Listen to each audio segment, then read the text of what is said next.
வர வர பிம்பிள்ஸ் எல்லாம் ஜாஸ்தி ஆயிட்டே இருக்கு. ஓப்பன் போர்ஸும் கம்மியாகவே மாட்டேங்குது. ச்சே! ஏன் தான் என் ஸ்கின் இப்படி இருக்கோ? பெரியவங்க சொல்றது எங்கன்னா கேட்டா தானே இந்த மாதிரிலாம் வராது. ஏன் கண்ணுங்களா, நான் என் பேத்திக்கு மட்டும் சொல்ல, உங்களுக்கும் சேர்த்து தான் சொல்கிறேன், கேட்டுக்கோங்க. விஷயம், இந்த கையை தூக்கி இப்படி வைக்கிறது இப்படி வைக்கிறது இதெல்லாம் பண்ணாதீங்க.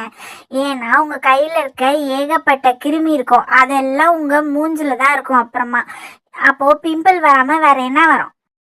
நெக்ஸ்ட்டு, அப்பப்போ இந்த பைத்த மாவு, கடல மாவு, சந்தனம் இதெல்லாம் மூஞ்சில் போடணும். ஏன் சொல்கிறேன்னா, நீங்கள் அதுக்குன்னு தனியாக காசு செலவு பண்ணி இந்த க்ளே மாஸ்க்கு அந்த மாஸ்க்குன்னு வாங்குறீங்கல்ல, அதெல்லாம் வாங்குறதுக்கு பதிலாக இதெல்லாம் கடவுள் நமக்கு இயற்கையாக கொடுத்த பொருள். இதெல்லாம் தாண்டியா நீங்கள் காசு கொடுத்து வாங்குறது பண்ண போகுது. நெக்ஸ்ட்டு, தண்ணியை ஜாஸ்தி குடிங்க. தண்ணியை விட பெரிய சக்தி வேறு எதுவுமே கிடையாது. தண்ணி நிறைய குடிச்சிங்கன்னா உடம்புல எல்லா பிரச்சனையும் தீர்ந்து போயிடும்.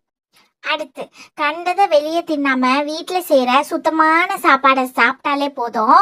மூஞ்சில் மட்டும் இல்லை, உடம்புல வர எல்லா பிரச்சனையும் தீர்ந்து போயிடும். அப்போ அந்த 5வது விஷயம் என்ன? அந்த கையில் ஃபோனுன்னு ஒன்று வச்சுட்டு இருக்கல, அது மேலே கல் தூக்கி போட்டு மீதி எல்லாமே நல்லதாகவே நடக்கும். அப்பதான் சொன்ன எல்லா சீக்ரெட்ஸும் நானும் ஃபாலோ பண்ண போகிறேன். நீங்களும் ஃபாலோ பண்ணிவிட்டு ரிசல்ட் எப்படி இருக்குன்னு கமெண்ட்ஸில் சொல்லுங்கள். இதே மாதிரி அப்பத்தாவோட சீக்ரெட்ஸ் எல்லாம் நீங்கள் தெரிஞ்சுக்கணுன்னா மறக்காமல் நம்ம க்ளோடாக்ஸ் சேனலை சப்ஸ்கிரைப் பண்ணிக்கோங்க. பாய்.